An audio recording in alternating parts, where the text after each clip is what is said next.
programang ito ay rated SPG. Striktong patnubay at gabay ng magulang ang kailangan. Maaaring may masiselang tema, lengguwahe, karahasan, sexual, horror o droga na hindi angkop sa mga bata. Alam mo, Zoe, hayaan mo na mami mo. Para huwag ka na madamay. Para di ka na maapektuhan. Agad ngang sumipot itong si Zoe nang tinawagan ito ni Carlos Benitez na kinakailangan daw nilang mag-usap dalawa dahil sa kanyang mga nababalitaan tungkol dito kay Zoe na may kinalaman daw ito sa pagkawala dito ni Don Pepe. At dito naman na hindi sana sasabihin ni Zoe subalit pilit siyang pinapaamin dito ng kanyang ama na si Doc Carlos. At maya-maya nga bigla na lamang na umiyak itong si Zoe at ang ibig sabihin nito na may kinalaman nga siya sa pagkawala ngayon ni Don Pepe.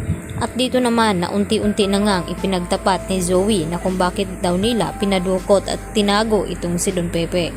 Dahil sa nalaman daw ngayon ni Don Pepe na hindi anak itong si Zoe ni RJ. At dahil sa takot nila na baka makarating ito kay RJ, kaya nagawa nga nila itago itong si Don Pepe. Subalit hindi nga kagustuhan ito ni Zoe dahil pakana ito lahat ni Moira. At dito naman nagtanong itong si Carlos kay Zoe kung nasaan daw nila itinago itong si Don Pepe at kung buhay pa ba daw ito. At dito naman na sinabi ni Zoe na buhay pa nga itong si Don Pepe dahil hindi naman daw niya kayang mawala ito dahil napamahal na nga siya sa matanda.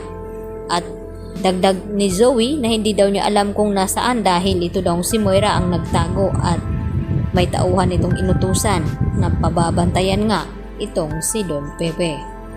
At dahil sa payo dito ni Carlos dito kay Zoe dahil awang-awa daw siya sa kanyang anak, kahit anong mangyari ay anak pa rin daw ni Carlos itong si Zoe at ayaw niya itong madawit sa gulo na pinasukan dito ni Moira. Kaya dito naman na sinabi ni Carlos na kapag nagkabistuhan ay tiyak malaking gulo daw ang mangyayari lalo na sa kanilang mga buhay. Kaya sinabi ni Carlos kay Zoe na dapat hayaan na lamang daw itong kanyang ina at wag nang tulungan ni Zoe nang sa ganon ay hindi ito makakaapekto kay Zoe at hindi siya madamay. Tila tama itong si Carlos at pinapakinggan ito ni Zoe. At dito naman na sinabi ni Carlos na ayusin ni Zoe itong kanyang sarili na huwag magpapahalata dahil nagduda na nga itong si Annalyn na may kinalaman itong si Zoe sa pagkawala dito ni Don Pepe. Kaya agad na niyakap ni Carlos itong si Zoe.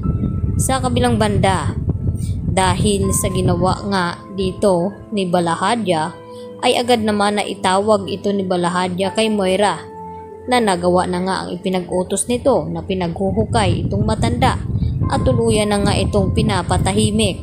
At nagulat nga itong si Moira dahil wala nga sa usapan nila na iligpit itong matanda at kinakailangan daw itago lamang. At dahil sa takot ni Balahadya na baka makatakas itong matanda ay ito na nga ang kanyang paraan na tapusin na nga ng tuluyan.